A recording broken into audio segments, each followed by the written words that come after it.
अस्सलाम वालेकुम स्टूडेंट्स, आज हम अपनी 9th क्लास की फ़िज़िक्स के चैप्टर नंबर 4 का लेक्चर नंबर 3 स्टार्ट करेंगे। आज का हमारा जो टॉपिक है वो है रेजोल्यूशन ऑफ फोर्सेस। आज का हमारा टॉपिक क्या है? Resolution of forces.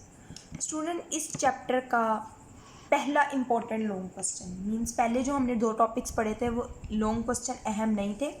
ये क्वेश्चन जो है रेजोल्यूशन ऑफ फोर्सेस की रेजोल्यूशन, ये बहुत इम्पोर्टेंट एक लॉन्ग क्वेश्चन है। अब रेजोल्यूशन ऑफ फोर्सेस का मतलब क्या है? Student, resolution of forces basically, for example, ये अगर एक फोर्स थी, नहीं, आप फ़र्ज़ कर लें कि आपके पास ये अगर एक फ़ोर्स थी, ठीक है, ये एक फ़ोर्स थी, ठीक है। इसको हम फ़र्ज़ कर लेते हैं कि लेट्स सपोज कि ये एक फ़ोर्स थी ए, ये एक फ़ोर्स थी बी, ठीक है। आप अगर ये भी फ़र्ज़ ना करें, सिंपली बस आप फ़र्ज़ कर लें कि ये एक फ़ोर्स है, ये दूसरी फ़ोर्स है, तो इसको हमने जमा किस तरह किया? हेड टू टेल रूल के ज़रिए, कि पहले के हेड को हमने दूसरे वेक्टर की टेल के साथ मिला दिया। अब ये वाली जो फोर्स है, ये फोर्स क्या होगी? इनका रिजल्टेंट फोर्स होगी। ये फोर्स इन दोनों को जमा करने से आएगी। अगर ये 2 थी, लेट्स सपोज इसकी वैल्यू 2 थी, इसकी 3 थी, तो मे बी इसकी वैल्यू क्या हो? 5 हो। तो ये वाली जो फोर्स थी, ये फोर्स रिजल्टेंट फोर्स है, ठीक है। और ये उस फोर्स के 2 कंपोनेंट्स हैं। कंपोनेंट्स किसको कहा जाता है? कंपोनेंट्स कहा जाता है हिस्सों को। ये फोर्स है रिजल्टेंट फोर्स, एक एफ फोर्स है। अगर फर्ज करें ये एफ फोर्स है, तो एक उसका ये कंपोनेंट है, इसको हम कहेंगे एफ एक्स, मतलब इसका x component along x axis है। और एक उसका ये कंपोनेंट है जिसको हम क्या कहेंगे? F Y. तो आपके पास एक फोर्स है एफ, वो 2 कंपोनेंट से अगर मिलकर बनी हो, और वो 2 कंपोनेंट कौन से हैं? एफ एक्स और एफ वाई। स्टूडेंट्स, अब एफ एक्स और एफ वाई जो हैं वो एक दूसरे पे कितने का एंगल बना रहे हैं? 90 डिग्री का, ठीक है। तो एफ एक्स और एफ वाई क्या है? परपेंडिकुलर है। अच्छा, अब आप ये देखें कि क्या एफ एक्स एफ वाई पे परपेंडिकुलर है या एफ वाई एफ एक्स पे परपेंडिकुलर है? They both are perpendicular.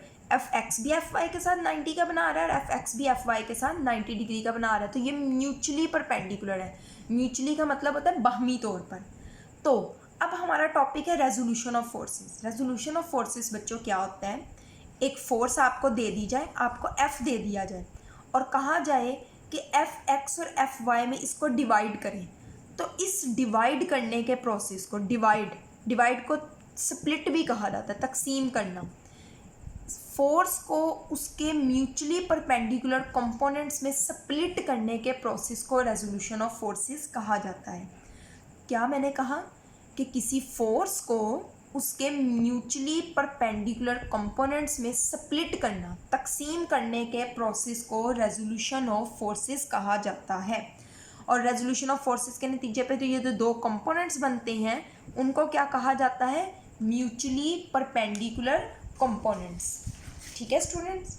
अब पहले आप इसकी डेफिनेशन अपनी बुक में देख लें। यहाँ से splitting up of a force into 2 mutually perpendicular components is called resolution of that force। एक फोर्स को उसके 2 बाहमी अमूदी कंपोनेंट पे तकसीम करना रेजोल्यूशन ऑफ फोर्सेस कहलाता है। ये बच्चों आप यहाँ पे लिख लेंगे डेफिनेशन। अब आप हेडिंग बनाएंगे परपेंडिकुलर कंपोनेंट्स की, अमूदी कंपोनेंट की। यहाँ पे इसमें आप क्या लिखेंगे? If a force is formed from 2 mutually perpendicular components, अगर एक फोर्स 2 अमूदी कंपोनेंट से मिलकर बनी हो, then such components are called its perpendicular components. इन कंपोनेंट्स को परपेंडिकुलर कंपोनेंट्स यानी अमूदी कंपोनेंट्स कहा जाता है। ये 2 पॉइंट्स मैंने आपको करवा दिए। अब हम स्टार्ट करते हैं बच्चों एक्सप्लेनेशन, वजाहत स्टार्ट करते हैं, ठीक है। एक्सप्लेनेशन में स्टूडेंट सबसे पहले आप फ़र्ज़ करें कि आपके पास ये एक फ़ोर्स है, ये एक फ़ोर्स है। इस फोर्स को हम कह लेते हैं, ये आपके पास एक फ़ोर्स है। कौन सी फोर्स है? एफ फोर्स है, ठीक है। ये 2 कंपोनेंट से मिलकर बनी हुई है। एक कंपोनेंट ये हो गया एफ एक्स और एक इस कंपोनेंट से मिलकर बनी हुई है जो कि है Fy। एक फोर्स है F जो दो कंपोनेंट से मिलकर बनाई गई है और वो दो कंपोनेंट्स क्या हैं, Fx और Fy से मिलकर बनाई गई है। Fx जो इस फोर्स के साथ एंगल बना रहा है उस एंगल को हम जाहिर करेंगे थीटा। इस निशान को पढ़ते हैं थीटा, एंगल का निशान होता है, ठीक है। अब बच्चों अगर हम इनको नाम दे दें, इस पॉइंट को हम O नाम दे देते हैं, इस पॉइंट को A का नाम दे देते हैं, इस पॉइंट को हम B का नाम दे देते हैं, ठीक है। ये आपके नाम होंगे OAB। ये आपकी फोर्स F है, Fx और Fy। तो बेसिकली आपको F रेजोल्यूशन ऑफ फोर्सेस का मतलब ये है कि आपको F दिया गया है, आपने Fx और Fy की वैल्यू मालूम करनी है, ठीक है। OB जो है वो Fx को जाहिर कर रहा है, BA या AB जो है वो Fy को जाहिर कर रहा है और OA किसको जाहिर कर रहा है, F को जाहिर कर रहा है।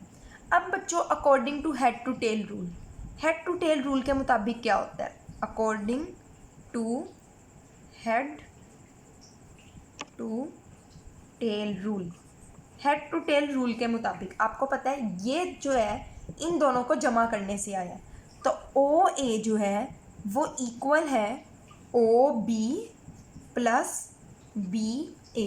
स्टूडेंट अब फोर्सेस आपको पता है वेक्टर क्वांटिटी, और वेक्टर क्वांटिटीज़ को यहाँ तो बोल्ड करके लिखना होता है, यहाँ ऊपर एरो लगाना होता है, इस वजह से मैं इसके ऊपर यहाँ पे एरो लगा रही हूँ। अब बच्चों अगर हम बात करें इस तरह से Fx और Fy के टर्म्स में बात करें तो OA किसको जाहिर कर रहा है, F को, तो इसकी जगह हम FB लिख सकते हैं। अब OB स्टूडेंट्स किसको जाहिर कर रहा है, Fx को जाहिर कर रहा है, तो इधर आप Fx लिख लेंगे, प्लस AB किसको जाहिर कर रहा है, Fy को जाहिर कर रहा है, तो इधर आप Fy लिख लेंगे। अब बच्चों ये तो हो गया F is equal to Fx plus Fy, लेकिन Fx और Fy की हमने मैग्नीट्यूड किस तरीके से मालूम करनी है, ये आपको स्टार्ट करवाने से पहले मैं आपको एक कॉन्सेप्ट थोड़ा सा दे दूं ट्रिग्नोमेट्रिक रेशियोज़ का। ट्रिग्नोमेट्रिक रेशियोज़, अभी आप उस टॉपिक को दरमियान में थोड़ा छोड़ दें।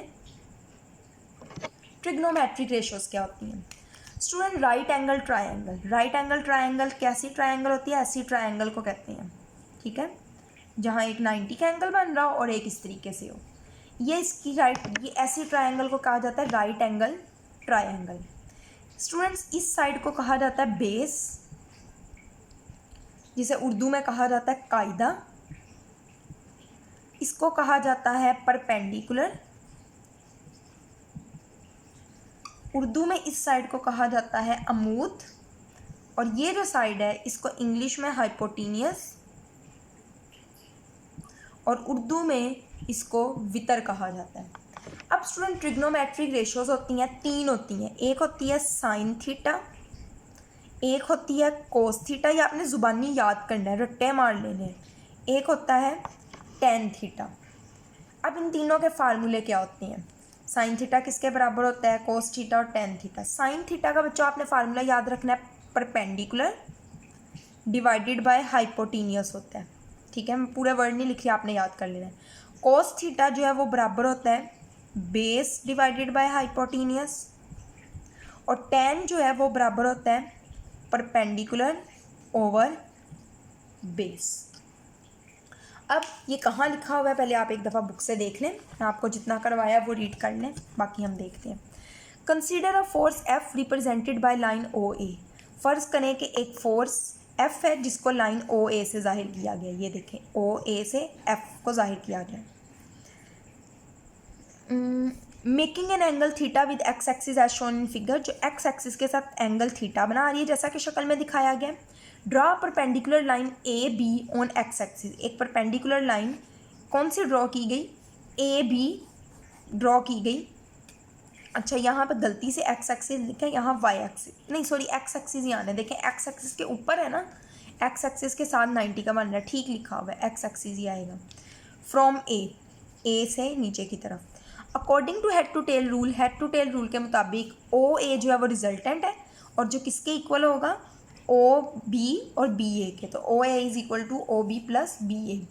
The component OB and BA are perpendicular to each other, OB और BA एक दूसरे के परपेंडिकुलर ना, they are called the perpendicular components of OA, तो वो OA के अमुदी कंपोनेंट्स कहलाएंगे। रिप्रेजेंटिंग फोर्स एफ, जो फोर्स एफ को जाहिर कर रहा है O A. Hence O B represents its X component, O B जो है वो एक्स कंपोनेंट को जाहिर कर रहा है, तो ओ बी की जगह एफ एक्स आ गया। And B A represents the Y component, B A जो है वो वाई कंपोनेंट जाहिर कर रहा है, तो बी ए की जगह हमने एफ वाई लिख दिया। Therefore the equation 1 can be expressed as, इसको आप इक्वेशन 1 का नाम देंगे और यहाँ लिखेंगे देयरफॉर इक्वेशन 1। ये 4 पॉइंट नहीं साथ लिखना होता, खाली equation 1 can be expressed as, यहाँ तक हो गया। अब स्टूडेंट्स ये जो है ना, ये आपने यहाँ पे लिखने नहीं बैठ जाना कि ये राइट एंगल ट्राइंगल क्या होती है, आपको फार्मूले याद होने चाहिए। साइन थीटा आपने जुबानी याद करना है, perpendicular divided by hypotenuse. Cos theta is equal to होता है base over hypotenuse. Tan theta जो है वो बराबर होता है परपेंडिकुलर ओवर बेस के, ठीक है। अब ये आपको फार्मूले अगर याद है तो हम इसको आगे कंटिन्यू करते हैं। अब बच्चों हम अपने टॉपिक की तरफ वापस आते हैं। देखें, हमने एक्स, एफ एक्स और एफ वाई मालूम करना है। आपने याद रखना है एफ एक्स के लिए हमेशा यूज़ होता है कोस थीटा। अब कोस थीटा बराबर किसके है? कोस थीटा का आपने अभी फार्मूला पढ़ा था, बेस डिवाइडेड बाय हाइपोटेनियस। ये आपने इस तरीके से लिखना है। अब बच्चों बेस जो है वो किसके इक्वल है? ओ बी के, तो बेस की जगह मैंने लिख लिया ओ बी। हाइपोटेनियस किसके इक्वल है? ओ ए के, तो इसकी जगह लिख लिया ओ ए। तो cos theta is equal to आ गया O B over O A. अब students cos theta is equal to O B जाहिर कर रहा था एफ एक्स को, ओ ए जो है वो जाहिर कर रहा था एफ को। अब हमने मालूम करना है एफ एक्स मालूम करना है, तो एफ एक्स इसी तरफ रहेगा, ये एफ इधर जाके मल्टीप्लाई हो जाएगा एफ कोस थीटा। तो हमने परपेंडिकुलर कंपोनेंट्स मालूम करने थे, एक हमारे पास ये परपेंडिकुलर कंपोनेंट आ गया, ठीक है। अब हमें मालूम करना है वाई एक्सिस वाला भी। स्टूडेंट्स आपने याद रखना है वाई कंपोनेंट मालूम करने के लिए जो हम फार्मूला यूज़ करते हैं वो करते हैं साइन थीटा। साइन थीटा बराबर होता है परपेंडिकुलर ओवर हाइपोटेनियस। अब यहाँ पे जो परपेंडिकुलर है वो क्या है? ए बी, और हाइपोटेनियस क्या है? O A. अब students sine theta is equal to A B जो है मतलब परपेंडिकुलर जो है वो एफ वाई वाला कंपोनेंट है, और हाइपोटेनियस क्या है? एफ। हमने एफ वाई मालूम करना है, ये इधर ही रहेगा, ये उधर जाके मल्टीप्लाई हो जाएगा, तो F Y is equal to F sine theta. तो ये आपके पास आ गया दूसरा वाला कंपोनेंट, ये पहला और ये दूसरा कंपोनेंट आ गया। तो ये आप बुक से देख लें, जिस तरह मैंने आपको करवाया है ना, यहाँ जैसे 4 स्टेप्स जिस तरीके से मैंने करवाए हैं आपने उसी तरीके से करना है। तो ये हमारा टॉपिक कंप्लीट हो गया। इंशाल्लाह नेक्स्ट क्लास में टॉपिक स्टार्ट करेंगे। आज के लिए इतना ही। अल्लाह हाफिज़।